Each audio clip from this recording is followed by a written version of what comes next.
तो आदाब, नमस्कार, गुड इवनिंग, सत श्री अकाल। एक बार फिर आप तमाम लोगों का स्वागत है क्राइम तक की कहानी की इस एपिसोड में। उम्मीद है पूरी फैमिली अच्छी होगी, अपना और अपनों का ख्याल रख रही होगी। 1500 से ज़्यादा कहानियाँ आपको सुना चुका हूँ। हो सकता है कुछ पुनर्जन्म की भी कहानी सुनाई हो, लेकिन मुझे लगता है आज जो कहानी मैं आपको सुनाने जा रहा हूँ, आप में से मालूम नहीं कितने उन्होंने सुनी होगी, लेकिन मैंने कम से कम ऐसी कहानी नहीं सुनी। ये वो कहानी है जिसको जब समझा, रिसर्च किया, इसके पीछे तमाम खोज रहा था, बहुत सारी स्टडी करनी पड़ी।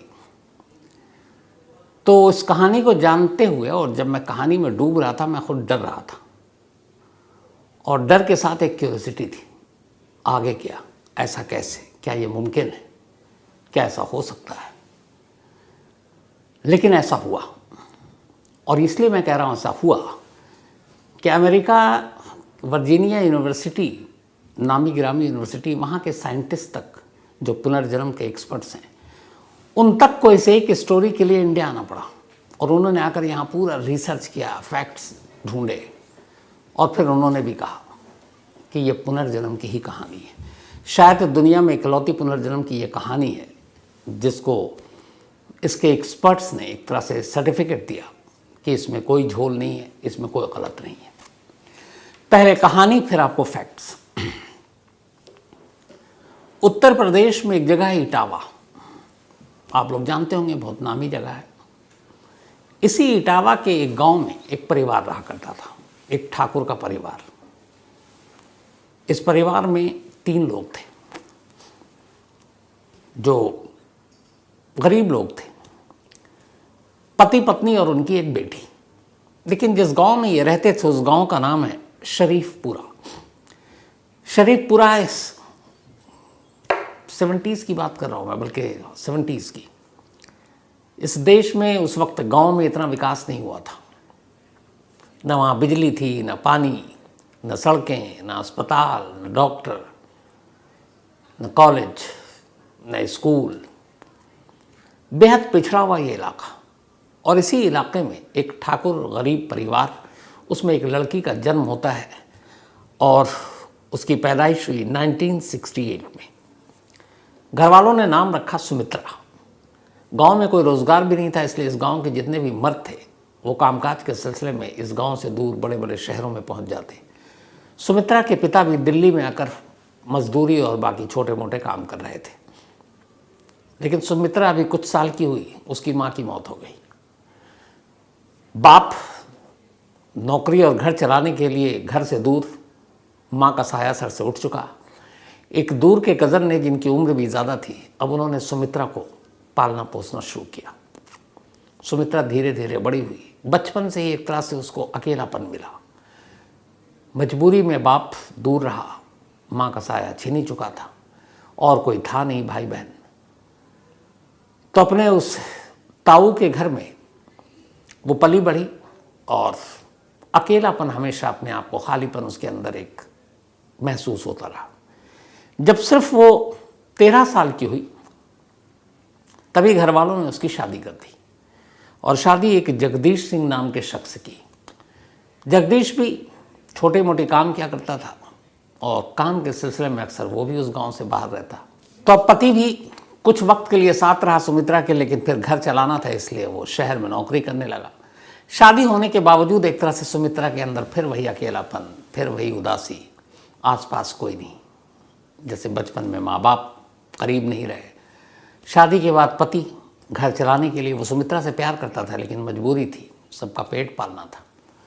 सुमित्रा के सास ससुर भी थे, वो साथ रहते थे, लेकिन उनके साथ वो उतनी घुली मिली नहीं थी। तो इसी तरह से ज़िंदगी चलती रही। लेकिन पहली बार 1984 में दिसंबर में सुमित्रा ने एक बेटे को जन्म दिया। जब उसने बेटे को जन्म दिया, उसके बाद पहली बार उसे लगा कि अपने अब तक की पूरी ज़िंदगी में शायद उसका कोई एक साथी आया उसके साथ, जिसके साथ वो बात कर सकती है, जिसके साथ वो हंस सकती है, बोल सकती है, वो उसका अपना बेटा। बेटे की पैदाइश के बाद अब सुमित्रा बहुत खुश थी। दिन भर अपने बेटे को सीने से लगा कर रखती थी। जब वो खाना बना रही होती या फिर पानी लेने के लिए बाहर जा रही होती, उन पलों को छोड़ दे, तो जब भी उसके दोनों हाथ खाली होते थे, उन दोनों हाथ का सिर्फ एक काम था, और वो था अपने उस बेटे को अपने सीने से, अपने कलेजे से लगा कर रखना। क्योंकि उसे लगा था कि दुनिया में उससे बेटे से बढ़कर उसके लिए कोई खुशी नहीं आई। 5 महीने का उसका बेटा हो चुका था। अब 5 महीने के बाद एक रोज सुमित्रा गांव के बाहर, जैसे मैंने कहा पानी था नहीं, एक कुआं था जहां से तमाम लोग पानी भरा करते थे, तो दोपहर के बाद उसने अपना बर्तन उठाया और कुएं से पानी भरने के लिए जो उसका रूटीन का काम था वो पहुंचती है। जब वो पानी भरने जाती थी तब भी अपने बेटे को अपने साथ ले जाती थी, और जब वो पानी कुएं में रस्सी डालकर खींचती उस वक्त बेटे को वहीं पर पास में लिटा देती। करीब अप्रैल की बात है ये, 1985 दिसंबर में बेटा पैदा हुआ था 1984 में। एक रोज़ वो शाम को कुएं से पानी निकाल रही थी और पानी लेने के बाद अब वो वापस घर की तरफ लौट रही है। हाथ में उसके पानी का बर्तन है और एक हाथ से उसने अपने बेटे को 5 महीने के सीने से लगाकर चली जा रही है। गांव के और भी लोग पानी भर भर कर अपने अपने घरों की तरफ बढ़ रहे हैं। तभी अचानक पता नहीं क्या हुआ, लोगों की कानों में एक चीख की आवाज़ सुनाई दी। उन्होंने देखा, जब पलट कर तो देखा कि सुमित्रा अपनी जगह पर जा रही थी और वो अचानक रुक गई और वो वहीं पे एक मूर्ति, एक स्टैचू की तरह खड़ी हो गई है। बच्चा, उसका जो पानी का सामान था वो नीचे उसके हाथ से छूट गया। बेटा एक हाथ से उसके सीने में है, उसने दबा रखा है, और दूसरा हाथ उसका आसमान की तरफ उठा हुआ है और उसकी उंगलियां जो हैं वो पीछे की तरफ मुड़ी हुई हैं। आंखें उसकी जो दीदा आंखों वो चारों तरफ राउंड सर्किल में घूम रहा है। तेज तेज आवाज में वो अपने दांतों से दांतों को बजा रही है और बीच बीच में एक जोर जोर से सांस ले रही है। जब लोगों ने देखा और कुछ औरतें वहां पे करीब पहुंची तो उसका उस हुलिये को देखकर सुमित्रा के वो सब घबरा गए, डर गए। कई ने आवाज दी सुमित्रा, लेकिन वो कहीं से भी होशो हवास में नहीं। और वो लोग डरे सहमे दूरी बनाकर उससे खड़े हुए, किसी की हिम्मत भी नहीं हो रही उसके इस रूप को देखकर। अच्छा, गांव में डायन, भूत, प्रेत ये सारी चीज़ें बड़ी मानी जाती हैं, तो औरतें घबरा गई। उन्हें लगा कुछ मर्द भी वहाँ पर सुनकर आ गए, लेकिन उन्होंने जब सुमित्रा का ये रूप देखा, उसके हाथ एकदम टाइट और ऊपर की तरफ उठे हुए हैं, उंगलियाँ पीछे की तरफ मुड़ी हुई हैं, आँखों का दीदा घूम रहा है और वो कट कट दांत बजा रही है। पर अपने एक बच्चे को जो है एक हाथ से उसने पकड़ रखा। अच्छा, उसने अपने बच्चों को इतनी ज़ोर से झगड़ा कि अब बच्चा रोने लगा। बच्चे के रोने की आवाज़, उधर उसके दांत के कटकटाने की आवाज़ और स्टैचू की तरह उसका खड़ा होना, पानी का बर्तन नीचे, लोग आवाज़ दे रहे हैं लेकिन करीब नहीं जा रहे हैं। करीब 5 मिनट तक ये सीन चलता रहा। 5 मिनट के बाद अचानक सुमित्रा का हाथ नीचे गिरा और उसने देखा उसका बच्चा रो रहा है। उसने फ़ौरन उसको चुप कराना शुरू किया। फिर उसने देखा बर्तन, पानी तो गिर गया, उसने वो उठाया। जब पलटती है तो देखती है कि भीड़ लगी हुई है गाँव वालों, सब उसकी तरफ देख रहे हैं। उसे कुछ समझ में नहीं आया। उसने पूछा, क्या हुआ, क्यों मेरी तरफ देख रहे हो? किसी की बोलने की हिम्मत नहीं। बोले कुछ नहीं, कुछ नहीं, ऐसे ही। अब सुमित्रा को लग रहा है कि कुछ तो हुआ है, लेकिन ये बता नहीं रहे। और फिर उसे लगा कि मतलब उसे कुछ याद ही नहीं क्या हुआ, पर बच्चा उसका रो रहा है।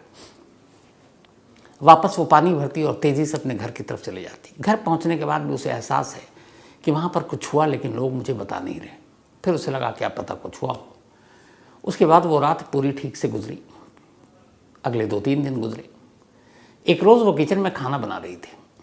सास ससुर घर पे थे, पति काम के सिलसिले में गांव से बाहर शहर में।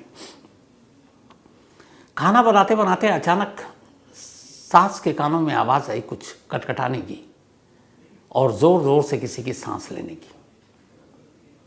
वो इधर उधर देखते हुए किचन में पहुंची। घर का ही एक हिस्सा था रसोई, घर के बाहर दहलीज के। तो जब वो गई तो सास देखकर घबरा गई। जो सुमित्रा थी वो सेम जो 4-5 दिन पहले हुआ था। इस बार उसके दोनों हाथ ऊपर थे क्योंकि बेटा अंदर सो रहा था, और हाथ ऊपर, उंगलियां पीछे की तरफ मुड़ी हुई, आंखों के दीदे घूम रहे हैं, दांत कटकटाने की आवाज़, बीच में ज़ोर ज़ोर से सांस लेने की आवाज़। सास ने उसका ये रूप देखा, वो घबरा गई, वो ज़ोर ज़ोर से उसको आवाज़ देने लगी। वो किसी की नहीं सुन रही है। और करीब 10 मिनट तक ये सिलसिला चलता रहा और उसने किसी की आवाज़, तब तक वो ससुर भी आ गए, सब बोलने लगे, कुछ पड़ोसी आ गए, लेकिन उसने किसी को सुना ही नहीं। वो अपने होश में ही नहीं थी।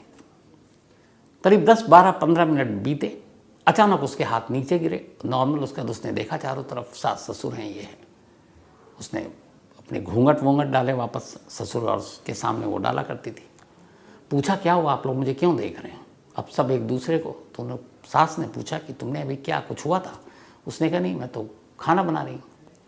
सास ने भी कुछ नहीं बोला, जो रूप देखा था उससे वो भी डरी हुई थी। उसके बाद वो गई अपने, फिर बच्चे को देखा, बच्चे को गोद उठाया। 5 दिन में ये दूसरी बार था, लेकिन इसके बाद अब घर वालों ने उसके पति को इन्फॉर्म किया, पति भी आया, तो उन्होंने कहा ऐसे ऐसे है। लेकिन फिर कुछ दिन बीता, वो ठीक नॉर्मल थी। एक रोज़ फिर यही हरकत।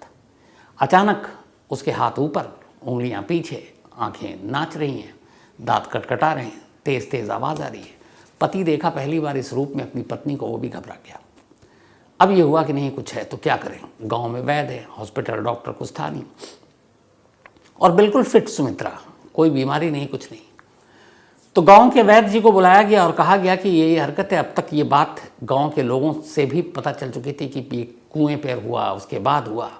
तो बीच बीच में अब ये हुआ कि दौरा पड़ रहा, तमाम बातें हो रही हैं, कोई साया है, भूत प्रेत है, डायन है, इसी तरह की होती है। वैद्य आया, ओझा को दिखाया, वैद्य ने पूरा चेक किया, उसने कहा ये बिल्कुल ठीक है, कुछ नहीं है ऐसा। वैद्य चला गया। लेकिन ये सिलसिला अगले 5 महीने तक चलता रहा। अगले 5 महीने तक बीच में कभी भी सुमित्रा को इसी तरह का दौरा पड़ता और वो अपने आप में सब कुछ भूल जाती और उसे कुछ याद ही नहीं रहता।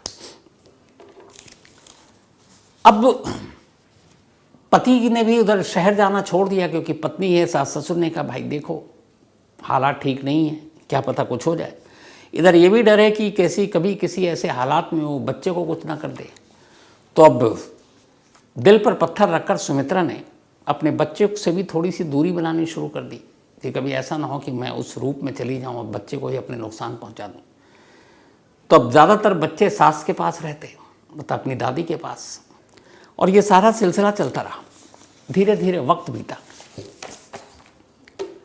16 जुलाई 1985 की तारीख आ गई। 16 जुलाई 1985 को अपने घर पर सुमित्रा मौजूद थी। दोपहर का वक्त था, सबने खाना खा लिया था। सुमित्रा अपने बेटे के पास उसको गोद में लेकर खेल रही थी। फिर उसने अपने बेटे को नीचे रखा। उसने कहा कि थोड़ा सुस्ता ले, उमस और गर्मी का माहौल भी था। लेकिन तभी दोपहर अचानक फिर से वो उसी रूप में आ गई। उसके दोनों हाथ आसमान की तरफ, एक ही लक्षण होते थे उसके, उंगलियां पीछे की तरफ, आंखें, जो दीदा है वो घूम रहा है, दांत कटकटा रही है, ज़ोर ज़ोर से सांसें ले रही है और कुछ बोलने की कोशिश कर रही है, बोल नहीं पा रही है। पति और सास ससुर, अब तक पड़ोसी और सब, इन सबको पता था कि कुछ होता है इससे, लेकिन ये था किसी को नुकसान नहीं पहुंचा रही है। तो बहुत सारे लोग थे, तमाशबीन भी थे, कुछ डरे समय। बच्चों को लोग डराने लगे थे, देख सुमित्रा के पास भेज देंगे तो ये बदमाशी मत कर। तो ये सब चल रहा था। 16 मई 1985 को जब ये हुआ तो उस दिन पहली बार एक अजीब चीज़ हुई। सुमित्रा उसी रूप में थी, दांत कटकटा रही है, सांसें ले रही है, और अब तक वो बीच में कुछ बोलती थी, किसी को समझ में नहीं आता था। लेकिन उस दिन उसने एक लाइन बोली, और जब वो लाइन बोली तो जिसने भी सुना वहीं पे सब सहम कर रह गए। उसने कहा ठीक 3 दिन के बाद आज से मैं मर जाऊंगी। 16 जुलाई 1985, दोपहर का वक्त। और उसने पहली बार ये कहा, और चूंकि उस रूप में देखकर सारे लोग मौजूद थे, कुछ पड़ोसी थे, सास ससुर पति, तब उसने एक लाइन कही कि बस आज से ठीक 3 दिन के बाद मेरी मौत है। और ये कहती ही फिर वो अपने नॉर्मल रूप में आ गई। बिल्कुल वही सुमित्रा जो एक अच्छी माँ, पति की सेवा करने वाली, सास ससुर के साथ ठीक से बात करने वाली, खाना बनाने वाली। अब जब उसने बोला तो हर एक घर वाले सारे सहम गए कि ये क्या बोल रही है। 16 जुलाई यानी कि 19 मई इसका लास्ट डे होगा। कोई ऐसा कैसे कह सकता अपने मौत की भविष्यवाणी। पूरा घर परेशान। अब पति ने सुमित्रा से पूछा कि तुम्हें याद है कि तुम जो ये सब जिस दौरे में जो मैं पढ़ता है उसमें क्या तुमको कोई भी चीज़ याद है? बोली नहीं, मुझे कुछ याद नहीं है। तो उसने कहा तुमने कुछ लाइन कही थी, तुम्हें याद है? उसने कहा नहीं याद है। तो उसने कहा मैंने क्या कहा था? उसने कहा तुमने पति की मजबूरी थी, उसने बोल दिया। उसने कहा तुमने ये कहा कि ठीक 3 दिन के बाद तुम मर जाओगी। तो उसने कहा क्या बक रहे हो? उसने कहा हाँ। अब सुमित्रा के दिमाग में ये बात बैठ गई। उसे लगा ये क्या है। लेकिन अगले 3 दिन तक 16, 17, 18 वो बिल्कुल नॉर्मल रही। अब 19 मई बल्कि 19 जुलाई 1985 की तारीख आ गई। ये वही डेट थी जो सुमित्रा ने अपनी मौत के लिए चुनी थी, जब उस दौरे में थी और वो बोल रही थी। 19 जुलाई 1985 सुबह हुई, दोपहर, सुमित्रा बिल्कुल ठीक। बट उसने उस दिन भी यही किया कि वो अपने बच्चे से खुद को दूर रखती थी। जब कुछ लोग उसके आसपास हों तो बच्चे को प्यार करती, सीने से लगाती, बाकी उसकी दादी के पास ही होती। 19 को सुमित्रा ने एक चीज़ ये किया कि उसने कहा मैं ऐसा कोई काम नहीं करूँगी जिससे मेरी मौत हो सके। उसने कहा मैं ऊंचाई पे नहीं जाऊँगी कि फिसल जाऊँ, मैं आज खाना नहीं बनाऊँगी, चूल्हे के करीब नहीं जाऊँगी कि आग न लग जाए, मैं आज जंगल की तरफ नहीं जाऊँगी, मैं आज कुएं पे पानी नहीं भरने जाऊँगी कि कुएं में न गिर जाऊँ। मतलब ऐसी चीज़ जो एक इंसान अपने उसमें कर सकता है कि इन वजहों से हम मर सकते हैं, उन सारी चीज़ों से उसने कहा कि मैं दूरी बनाऊंगी। और उसके पति ने भी यही बात उससे कही। धीरे धीरे दोपहर से शाम हो गई, सुमित्रा बिल्कुल ठीक। घर वालों को अब लगा कि चलो कुछ घंटे की बात है, और ये जो उसने कहा था 3 दिन पहले ये गलत साबित होगा। घर के अंदर है सुमित्रा, क्योंकि हर तरफ से वो बच रही, कुछ नहीं चाहती ऐसा करे कि जिससे कोई एक्सीडेंट हो, कोई हादसा और उसकी मौत हो जाए। आराम कर रही है, कोई खाना वाना नहीं बनाना, बाहर नहीं जाना। शाम हो गई, उसे कुछ घुटन सी महसूस हुई। उसे लगा कि बहुत है कमरे के अंदर, चलो बाहर नहीं जाना, दरवाजे पर खड़े होकर थोड़ी ठंडी हवा ले लेते हैं, क्योंकि शाम की हवा भी आनी शुरू हो गई थी। अब वो दरवाजे पर खड़ी हो गई। इत्तेफाक से उसकी एक दोस्त वहाँ से गुजर रही थी। उसने उसको आवाज़ दी। उसने कहा कहाँ जा रही हो, कैसी? उस दोस्त को भी इसके बारे में पता था, और ये भी पता था ये तीसरे दिन की कहानी। अब वो उससे बात करने लगी, दरवाजे के बाहर निकली। अब वो जाकर करीब बात कर रही है, और दोनों हंस कर बात कर रहे हैं। वो उससे उसका पूछ रही खैरियत, तुम अब ठीक हो, तुम्हें क्या हो जाता, तुम तो बिल्कुल हट्टी कट्टी हो। और वो कह रही है ये सब पता नहीं ऐसी है, मैं बिल्कुल ठीक हूँ, मेरे बेटे के आने के बाद से मैं बहुत खुश हूँ। और पूरी बात कर रही है, और बात करते करते अचानक एकदम वहीं खड़े खड़े वो यूं ही खड़ी रहती है, और उसके मुंह से आवाज़ बंद। उसके दोनों हाथ ऊपर की तरफ गए, और इस बार उसने कुछ नहीं किया, न दांत कटकटाए, न उंगलियां पीछे की, न नज़रें घुमाई, बस खड़ी हो गई। अब उसकी सहेली उससे बात किए जा रही है, वो जवाब नहीं दे रही है। उसने उसको हिलाया, और वो चट्टान की तरह, बिल्कुल जैसे कोई स्टैचू नहीं होता, मूर्ति, वो वैसे वहीं अपनी जगह टिकी हुई है। मतलब धक्का देने पर भी वो आगे पीछे या गिर नहीं रही है। उसने 2-3 बार पहले हल्के से फिर ज़ोर से उससे पूछा, सुमित्रा सुमित्रा, कोई जवाब नहीं दिया। उस दोस्त को मालूम था इस 3 दिन की भविष्यवाणी वाली बात। अब वो बदहवास चीखती है, ज़ोर ज़ोर से रोने लगती है। उसके चीखने और रोने की आवाज़ सुनकर तमाम पड़ोसी और घर के अंदर से सुमित्रा का पति, सास, ससुर सब बाहर आते हैं। अब तक उन्हें ये लगा था कि शायद शाम हो गई, भविष्यवाणी गलत हो गई। लेकिन जब उसके दोस्त को रोते चीखते देखते वो आते हैं, तो देखते हैं सुमित्रा खड़ी हुई है, लेकिन नॉर्मल है, उसके हाथ पीछे नहीं है, आंखें ठीक है, लेकिन आंखें खुली हुई है। अब वो उसको हिला डुला रहे हैं, लेकिन वो कुछ नहीं, कुछ बोल ही नहीं रही है। बदहवास भाग कर कोई वैद्य को लेकर आता है, वैद्य आता है। अब सुमित्रा को बड़ी मुश्किल से लिटाया जाता है। वैद्य उसके नब्ज़ टटोलता है, दिल की धड़कन देखता है, आंखें देखता है, और थोड़ी देर के बाद कहता है कि अब सुमित्रा जिंदा नहीं है, ये मर चुकी है। सुमित्रा ने जो भविष्यवाणी की थी वो सच में तीसरे दिन सही साबित हुआ। 19 जुलाई 1985, 16 जुलाई को उसने कहा था मैं 3 दिन बाद मर जाऊंगी, और 19 जुलाई 1985 को मर गई। घर में रोना पीटना मच गया। पूरे गांव को उसकी भविष्यवाणी के बारे में पता था। जिसने भी सुना, अब सुमित्रा के घर के बाहर लोगों की भीड़ जमा होनी शुरू हो गई। वैद्य ने डिक्लेयर कर दिया। अब जितने बच्चे थे गांव के, तमाम माँओं ने, उनके घर वालों ने कहा कोई बाहर नहीं निकलेगा। लोग डरे हुए थे सुमित्रा के उस बदले हुए रूप को देखकर, फिर उसके कहने के हिसाब से, और डरे हुए थे कि कहीं अब बाकी किसी घर पर कोई आफत मुसीबत ना आ जाए। बच्चों को सबने घर में रखा। सुमित्रा के घर के बाहर शोक जताने वालों की भीड़ लग गई। अब इसके बाद ये हुआ कि ज़्यादा देर तक शव को घर में नहीं रखेंगे। उस ज़माने में जो गांव के पिछड़पन का आलम था, अस्पताल, स्कूल, सड़क, बिजली, पानी के साथ साथ शमशान घाट भी नहीं था। गांव की किसी खुली जगह पर खुद लकड़ियाँ इकट्ठी करो, एक पंडित को बुलाओ, सारी रस्में मंत्रोच्चार के बीच खुद गांव वाले अंतिम संस्कार कर देते थे। तो कुछ लोग गए, उन्होंने लकड़ियाँ वकड़ियाँ जुटानी शुरू की, जहाँ पे अमूमन गांव के लोगों का अंतिम संस्कार होता था। औरतों को बुलाया गया क्योंकि सुमित्रा महिला थी। अब उसका हिंदू रीति रिवाज के हिसाब से उसका श्रृंगार करना शुरू किया गया, उसको तेल लगाना शुरू किया गया। वो उस गांव की प्रथा थी। सुमित्रा की बॉडी ज़मीन पर है, श्रृंगार चल रहा है, तेल वेल लगाए जा रहे हैं। आधा दर्जन से ज़्यादा महिलाएं इस काम में लगी हुई हैं। एक लाश का श्रृंगार हो रहा है क्योंकि वो सुहागन थी। इसके बाद श्रृंगार करते करते 45 मिनट हो चुका था अब इन सारी चीज़ों को। और सुमित्रा की मौत के बाद ये था कि अब बस अंतिम संस्कार कर दो, क्योंकि एक डर, खौफ, दहशत थी पूरे गांव में। तो जितनी जल्दी इसकी मतलब अंतिम संस्कार करेंगे, हो सकता है उसकी आत्मा को सुकून मिले। तो इसीलिए उसके अंतिम संस्कार के आनंद फानंद में तैयारी हो गई।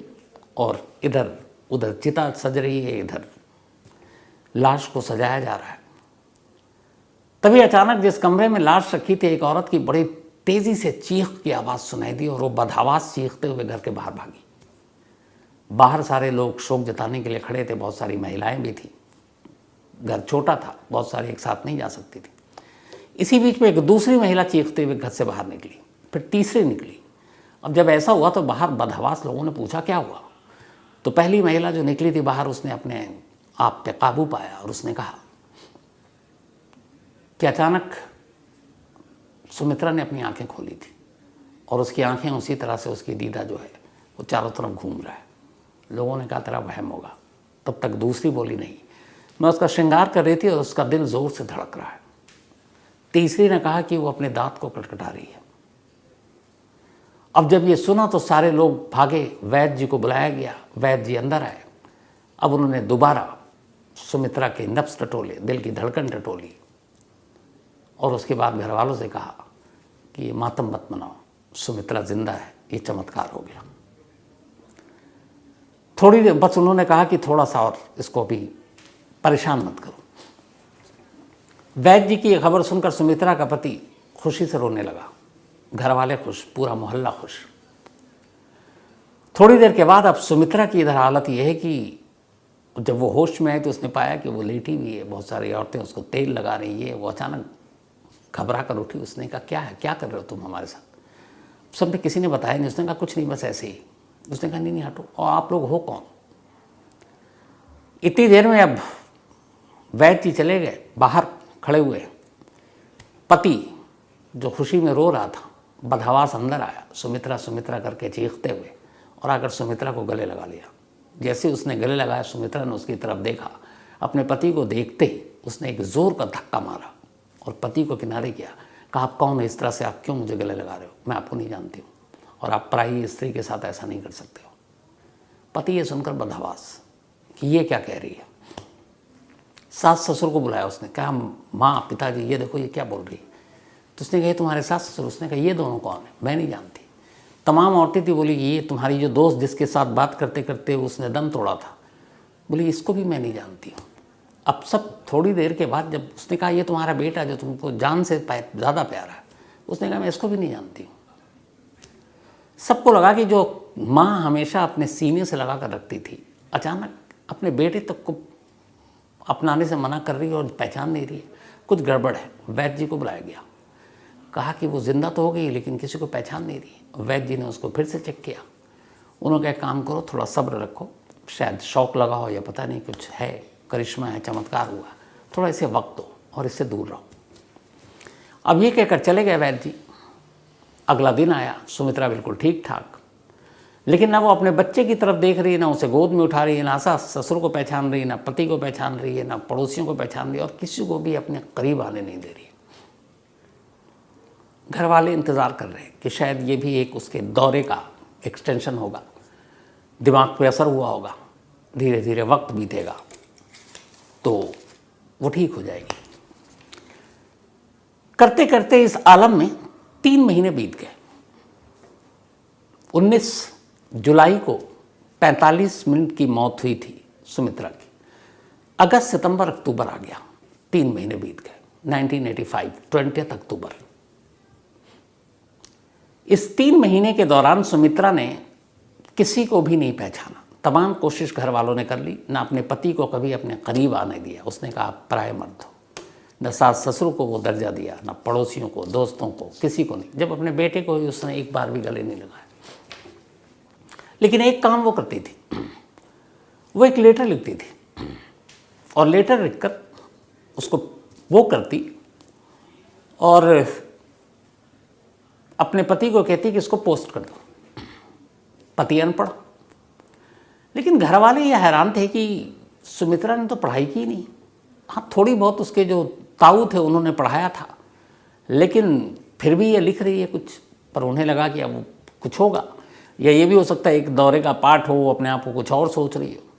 पति अपनी पत्नी से बेहद प्यार करता था। वो उसके कहने के हिसाब से गांव के बाहर ही एक वो जो पोस्ट ऑफिस, बल्कि जो लेटर बॉक्स होता है, वो उसमें लेटर डाल देता। 3 महीने तक ये लेटर डालने का सिलसिला चलता रहा।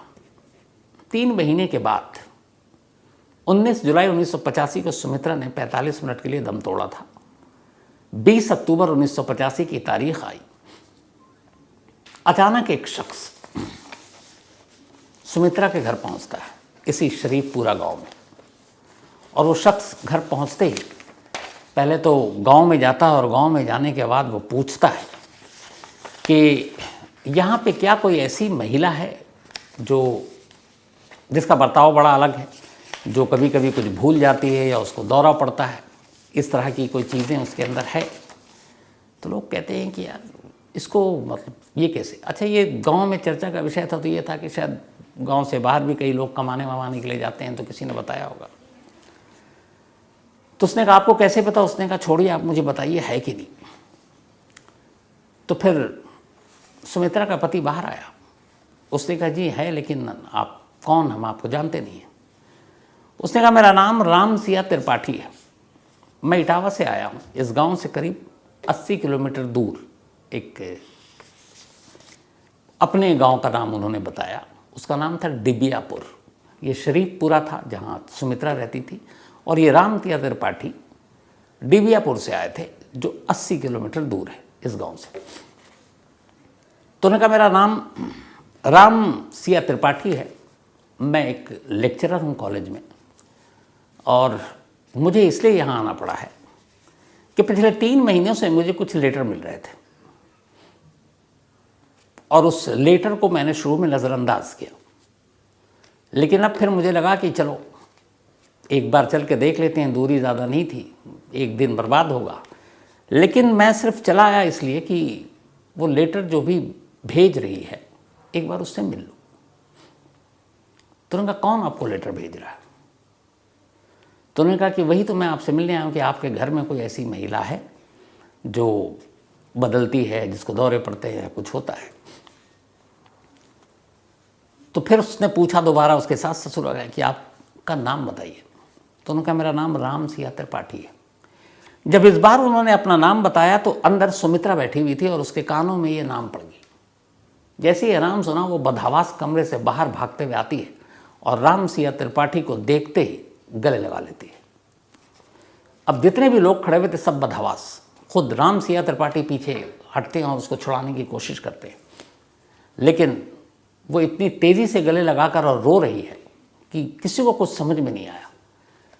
बड़े मुश्किल से राम सिया त्रिपाठी ने सुमित्रा को खुद से अलग किया और बोला आप कौन हैं? मैं आपको नहीं जानता। सुमित्रा पहली बार बोलती है आप मेरे पापा हैं, और लेटर मैं ही भेज रही थी। अब जब ये सुना तो राम सिया त्रिपाठी को लगा कि ये क्या है। तो उन्होंने कहा कि नहीं, मेरी बेटी तो तुम्हारी जैसी है नहीं। उसने कहा पापा मैं आपकी ही बेटी हूँ, और मैं सुमित्रा नहीं हूँ, मैं आपकी शिवा हूँ। शिवा राम सिया त्रिपाठी की बेटी का नाम था। उसने कहा कि मैं शिया त्रिपाठी हूँ, शिवा त्रिपाठी आपकी बेटी। अब राम सिया त्रिपाठी कमरे में बैठ गए। सुमित्रा के घर वालों को, पति को कुछ समझ में नहीं आ रहा, पड़ोसियों का जमावड़ा लग गया। अब ये हुआ कि आगे क्या। राम सिया त्रिपाठी अपने साथ एक ब्रीफकेस लेकर आए थे। उन बैठे और सुमित्रा जो अपने आप को अब शिवा कह रही थी, उसको बिठाया। बोला अच्छा तो तुमने वो लेटर लिखा? बोला जी मैंने लिखा। उसने कहा आप पापा मेरी हैंडराइटिंग नहीं पहचानते हो? अब राम सिंह त्रिपाठी ने हैंडराइटिंग जब सोचा उनकी बेटी का, तो उन्हें लगा कुछ चीज़ों को छोड़ दे तो हूबहू वैसी हैंडराइटिंग है। फिर उन्होंने कहा ठीक है, अगर तुम शिवा हो तो चलो मैं कुछ दिखाता हूँ, तुम मुझे बताओ। वो अपने ब्रीफ केस में एक एल्बम लेकर आए थे।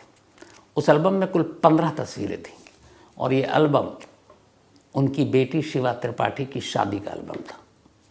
उन्होंने एल्बम खोला और बोला बताओ ये कौन कौन है। राम सिंह त्रिपाठी तो सामने बैठे थे, वो भी एल्बम थे। उसने कहा आप मेरे पापा हैं।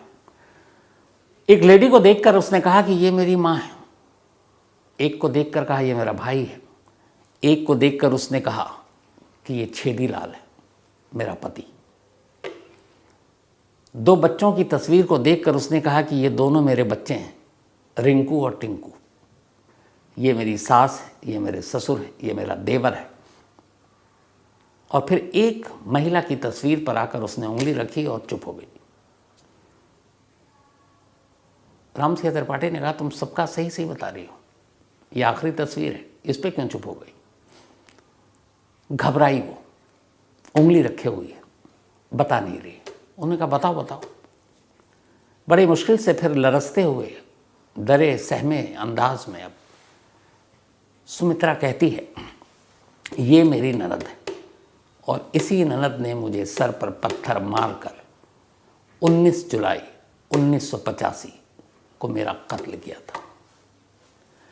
जैसे ही उसने बोला और ये तस्वीरें सारी कंप्लीट हुई, राम सिंह त्रिपाठी खड़े हुए, शिवा को जोर से गले लगाया और रोना शुरू कर दिया। उन्होंने कहा तुमने एक एक लाइन सच कही है। अब राम सिंह त्रिपाठी जब चुप हुए, इधर कुछ समझ में नहीं आ रहा सुमित्रा के घर वालों कि ये सुमित्रा है, ये शिवा है, ये राम सिंह त्रिपाठी कौन है, उसकी शादी पहले हो चुकी है, 2 बेटे हैं, फिर ये पति कहाँ से आए, ये सब क्या है, कुछ माजरा समझ में नहीं आ रहा। तब राम सिंह त्रिपाठी ने कहानी सुनाई। उसने कहा 24 अक्टूबर 1962 को, 24 अक्टूबर 1962 को शिवा मेरी बेटी का मेरे घर में जन्म हुआ था। मोहल्ला था डिबियापुर, यही आपके इटावा में।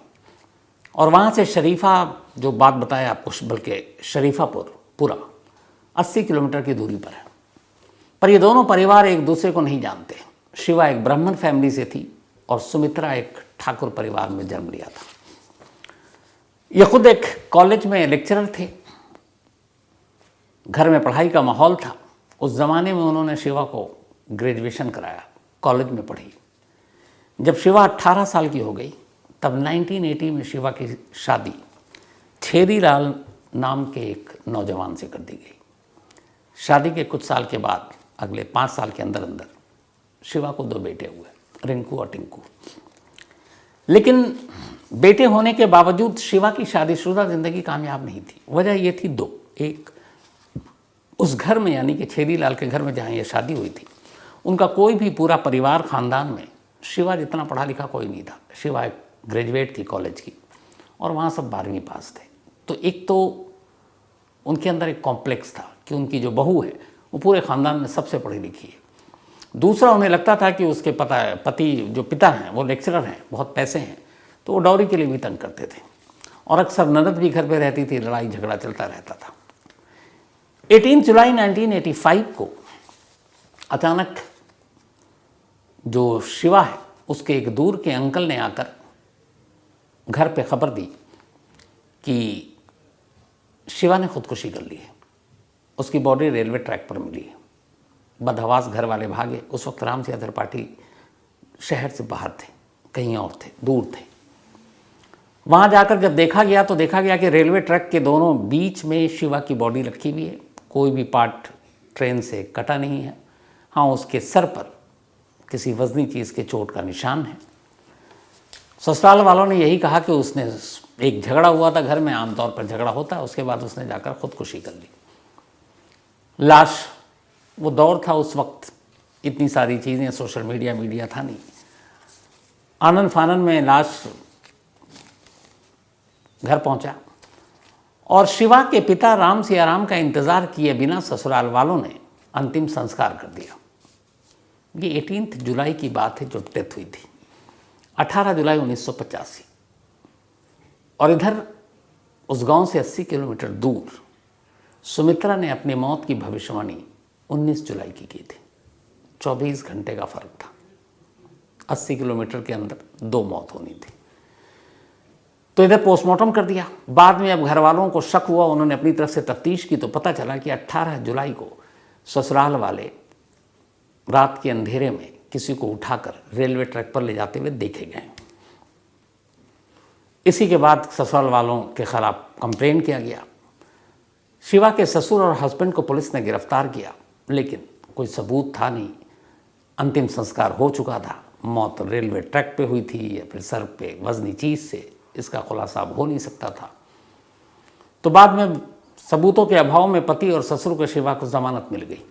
जो सास और ननद थी वो दोनों फरार हो गई थी। बाद में पुलिस जब उन दोनों को जमानत मिल गया तो उन्हें भी लगा कि अब वो केस में मिल ही जाएगा, दोनों वापस आ गई। उन्हें पुलिस ने पकड़ा, उन दोनों को भी फिर बाद में जमानत मिल गई, दोनों रिहा हो गई।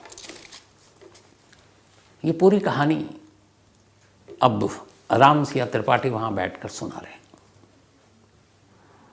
अब अजीब सी कहानी सामने थी कि एक शिवा त्रिपाठी जो सेम डे मरी, और दूसरी तरफ सुमित्रा जिसने अपनी मौत की भविष्यवाणी 3 दिन पहले कर दी, उसकी मौत भी 24 घंटे बाद हुई थी शिवा के।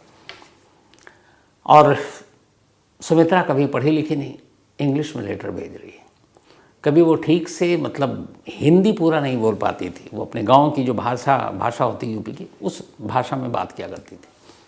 लेकिन अपने पापा के साथ वो फर्राटेदार बेस्ट हिंदी इंग्लिश में बात कर रही है।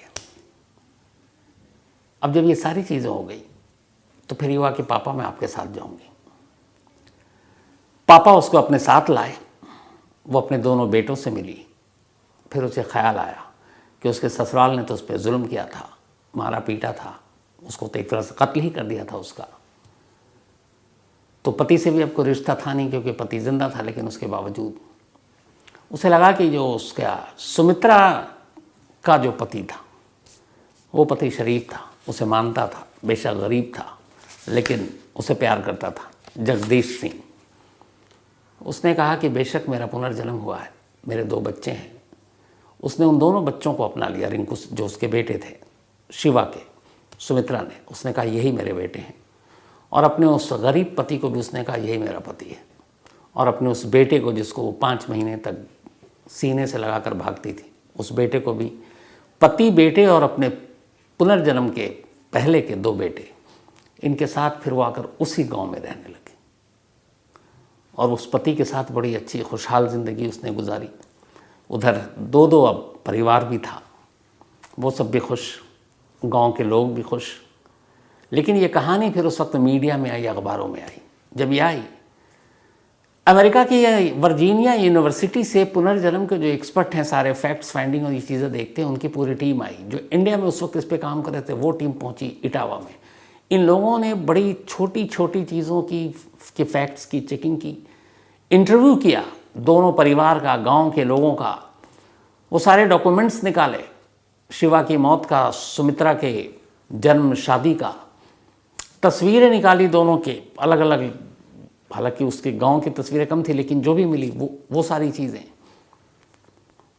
हैंडराइटिंग मिलाया, क्वेश्चन किया उससे अलग अलग दोनों परिवारों के, उस जन्म और इस जन्म का, टाइमिंग मिलाई। और फिर वर्जीनिया यूनिवर्सिटी ने डिक्लेयर किया, और इंडिया का जो एक रिसर्च इसके ऊपर काम करते हैं, कि दुनिया का इकलौता और शायद पहला ऐसा पुनर्जन्म का केस है जो सच्चा है।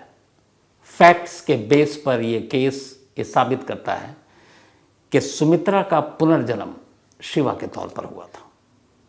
तो ये पुनर्जन्म की कहानियाँ बहुत आती हैं, लेकिन ये इकलौता केस है जिसको प्रूफ, एक तरह से प्रूफ किया गया कि ये सच है। तो अब सुमित्रा, या ये कहें कि शिवा, अपने पहले पति, मतलब जो सुमित्रा का पति था, उसके साथ रहने लगी। 3 बेटे, धीरे धीरे वक्त बीता, सब कुछ अच्छा चला। 1998 85 में ये हुआ था। उसके करीब 13 साल बाद अचानक एक रोज़ बीमारी से सुमित्रा या यूँ कहें कि शिवा की मौत हो गई। और सुमित्रा या शिवा की मौत के 1-2 साल के बाद उसके पति जगदीश सिंह की भी मौत हो गई। बच्चे आज भी हैं, परिवार आज भी है, और ये कहानी आज भी है। और ये वो कहानी है जो दुनिया में इकलौती ऐसी कहानी है जिसके पुनर्जन्म की सच्चाई पर मुहर लगी है। तो ये थी आज की कहानी। मुझे लगता है कि इस कहानी पर आप लोग अपनी राय ज़रूर दीजिएगा, क्योंकि जब मैंने इस पर रिसर्च किया तो मैं खुद हर कदम पर हैरान था कि ऐसा कैसे हो सकता है। लेकिन जब इतने सारे फैक्ट्स हैं तो इसको झुटलाया नहीं जा सकता।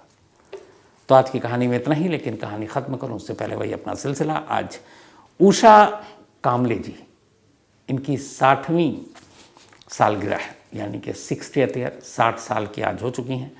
तो उषा जी हैप्पी बर्थडे, और मेरी यही दुआ है ऊपर वाला आपको हमेशा लंबी उम्र दे, सेहत दे, आप हमेशा अच्छी रहें, आपका परिवार अच्छा रहे। और ये भेजा है शंकर कामले, उनके बेटे हैं, और रेणुका जी, इसके अलावा शुभांकर और अश्वथ, ये दोनों पोते हैं। साथ ही सोनल शर्मा, इनका भी आज जन्मदिन है, तो हैप्पी बर्थडे सोनल। और ये हिमांशु सिंह ने भेजा है। रीता मेंडोंजा, इनका भी आज जन्मदिन है, तो हैप्पी बर्थडे रीता दी। और ये लंदन से हैं, and thank you so much आपके इस मेल के लिए। अतानु गोस्वामी का भी आज बर्थडे है, तो हैप्पी बर्थडे अतानु। साथ ही शकील खान, इनका भी आज जन्मदिन है, ये रियाद में है, तो हैप्पी बर्थडे शकील। दीपक सेन गुप्ता, बल्कि दीपक सानगुले, थैंक यू सो मच आपके मेल के लिए। Sumer Rathore, thank you so much आपके मेल के लिए। हर्षिल ठक्कर, थैंक यू, और ये सरे से हैं, और आपके इस प्यार के लिए। साथ ही Mubeen Khan, thank you so much. Sagar Bhalerao, thank you so much, उन्होंने कहानी की फरमाइश की है। इसके अलावा सईद चौधरी, कमाल है, सईद चौधरी साहब ने ये एक मेल लिखा कि क्या आप मुंबई में हैं, क्योंकि उन्होंने मुझे कहा कि मैंने सपने में देखा कि आप मुंबई आए हुए हैं, तो अगर आप मुंबई में हैं तो मुझसे मिल लीजिए, या क्या आप मुंबई आने वाले हैं। तो सईद चौधरी साहब, मैं दिल्ली में हूँ, आप रात को लगता है कहानी देख के सुन सकते हैं। तो कई लोगों के रात के मैं सपने में आ जाता हूँ। उसकी शायद एक वजह यही है कि आखिरी चीज़ जो होती है वो आप मेरी आवाज़ सुनते हैं और कहानी सुनकर सो जाते हैं। तो कहते हैं जो आखिरी चीज़ होती है वो सपने में ज़रूर आता है। लेकिन वैसे कभी मुंबई आऊँगा तो सईद भाई आपसे ज़रूर मिलूँगा। तो आज की कहानी में इतना ही। अब आपसे मुलाकात होगी कल रात 9 बजे किसी नई कहानी के साथ। तब तक अपना और अपनों का ख्याल रखिएगा। Thank you very much.